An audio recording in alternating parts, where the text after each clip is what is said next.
Hello everybody and welcome to my YouTube channel. Have you ever come across a math problem that seemed impossible to solve? Well, that's how I felt when I first encountered this one. But after hours of work, I finally cracked the code.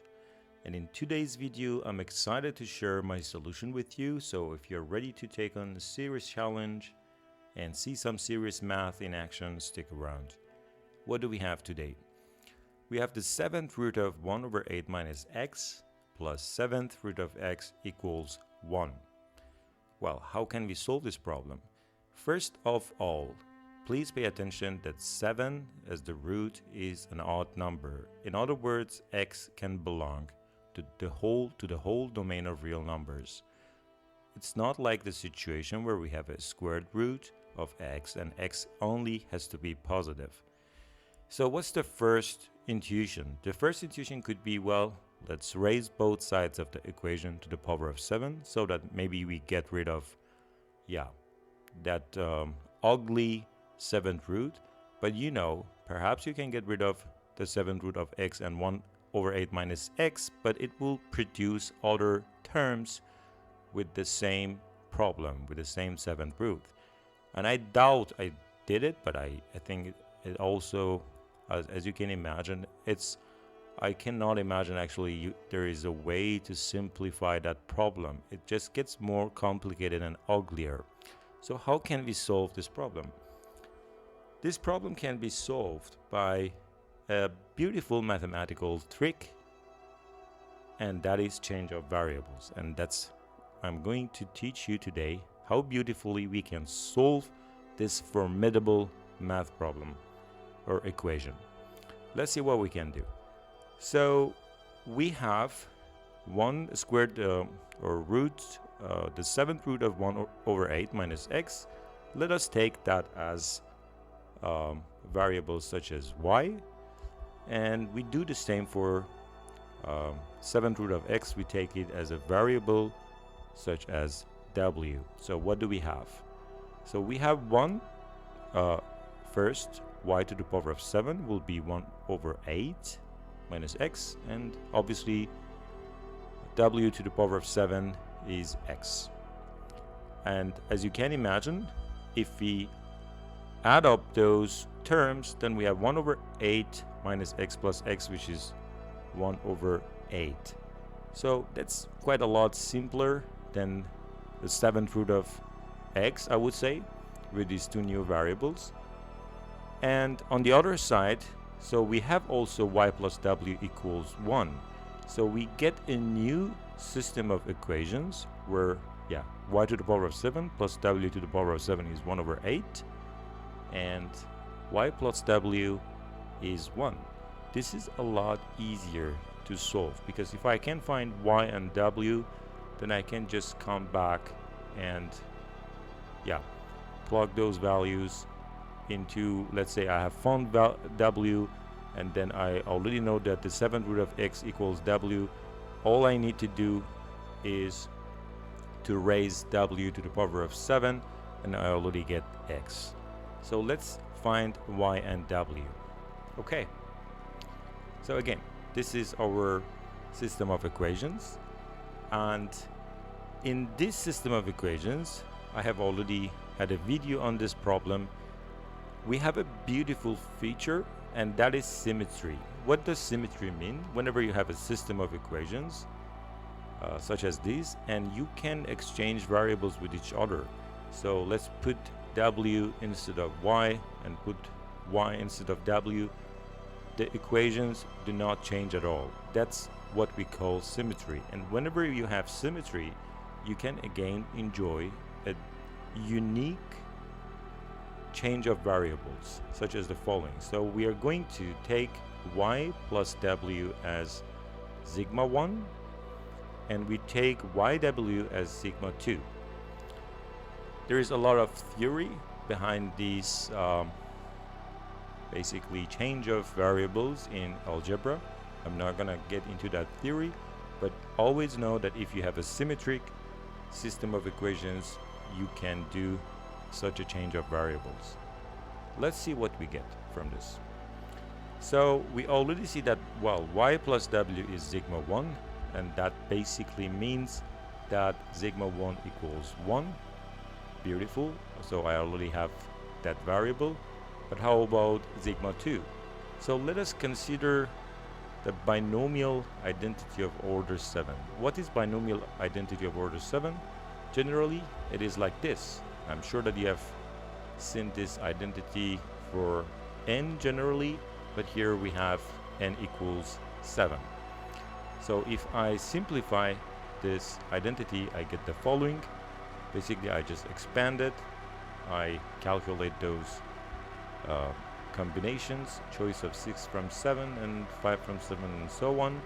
So that is what I get, and let us focus on that for a second.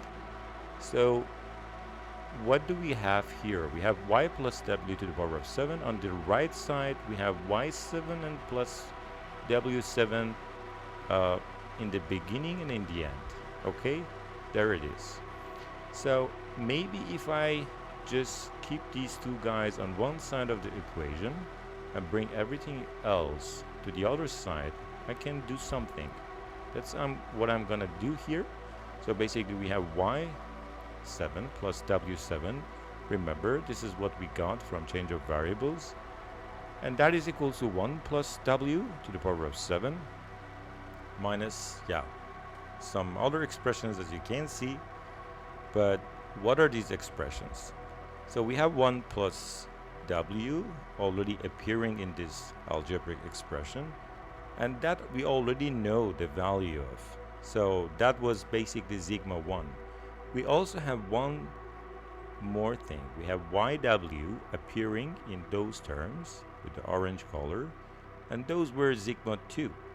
So in other words, I can write partially the right side of this equation based on sigma 1 and sigma 2, and that was the purpose of change of variables. We wanted to, yeah, express everything based on those two variables because we hope that it just gets more simplified. And yeah, but we still have two terms left. One is y to the power of 5 and plus w to the power of 5, and one is y to the power of 3 plus w to the power of 3. But so these are for the moment what we have. Y plus w equals sigma 1, yw equals sigma 2. But those two variables left, those two guys, we have to do something about them. So we have to find these two guys, y5 plus w5, y3 plus w3. Let us start from the simpler one, because I believe if we start from y3 plus w3, it will be helpful by analogy in calculating y5 plus w5. How did I know that? Because if you look at this equation in front of you, y7 plus w7, you already have y5 plus w5 and y3 plus w3, which means probably if when I'm calculating y5 plus w5, I already will get some y3 plus w3. So it's better to calculate y3 plus w3 first based on sigma 1 and sigma 2, because it can be helpful later. So we start with that one. So we already know what y plus w is, and we already know what yw is. But here we are going to consider again the binomial identity of order 3, and that is nothing but this famous one. Okay, so we're going to do the same thing again as we did for y plus w to the power of 7, and we get y3 plus w3 equals y plus w to the power of 3 minus 3yw times y plus w. But this is indeed what I was looking for, because again I know that y plus w equals sigma 1. That was my change of variables, and yw was sigma 2. So I already managed to write y3 plus w3 based on sigma 1 and sigma 2. So what about y5 plus w5? Well, again we do the same thing. We consider the binomial identity of order 5, and here we get the same, well, a similar expression, and if I just expand it, I have this expression on the right. Maybe you also could say this from your memory, I don't know, but that's the general formula for its calculation. So we take that formula and we do the same. We bring y5 plus w5 to the left and keep everything on the right. Please keep in mind, on the right you have y plus w and yw in some terms, and you get y3 plus w3 in one term. This is what I predicted, that most likely this term is going to appear, but I already have expressed y3 plus w3 based on sigma 1 and sigma 2. So that is basically sigma 1 to the power of 3 minus 3 sigma 1 sigma 2. If I just plug that into the equation, so I already know y plus w sigma 1, then if I just plug it, then I get this one, and if I just simplify it, then I get this following expression for y5 plus w5. So perfect. So far we have managed to express y3 plus w3 and y5 plus w5 both based on sigma 1 and sigma 2. This is all I wanted. So we go back to what we had in the beginning. So let's just put these guys next to each other. So you remember we had y7 plus w7 equals 1 over 8, and y plus w was equal to sigma 1, which was basically 1. We had that system of equation, and also at one point we expressed y7 plus w7 based on the binomial identity of order 7. We ended up with this expression where we had y plus w in some terms and two unknown terms. And if I just replace y5 plus w5 and y3 plus w3 from the above expressions which I calculated, then I get the following result. So now I need to a little bit simplify this one. So I already know sigma 1 is 1, right? Perfect. I just need to plug that number sigma 1 1 into this algebraic equation and try to simplify this. So if I simplify it, then I get y7 plus w7. I just replace sigma 1 with 1, and this should be equal to 1 over 8. And if I simplify this equation, you can feel free to prove this yourself, but this is what I'm gonna get. I have an equation of order 3. See, guys, this is the beauty of change of variables. If I wanted to solve the problem just based on y and w, I had to solve an equation of order 7. And you know how challenging and difficult that can be. But because here the problem was symmetric, I could do this change of variables and reduce the complexity of problem from 7 to 3. And now I just have to solve this problem. Here there are some general formula for solving cubic equations, but by being a little bit innovative, you can also try to factorize this expression and find a solution. That's what I indeed did.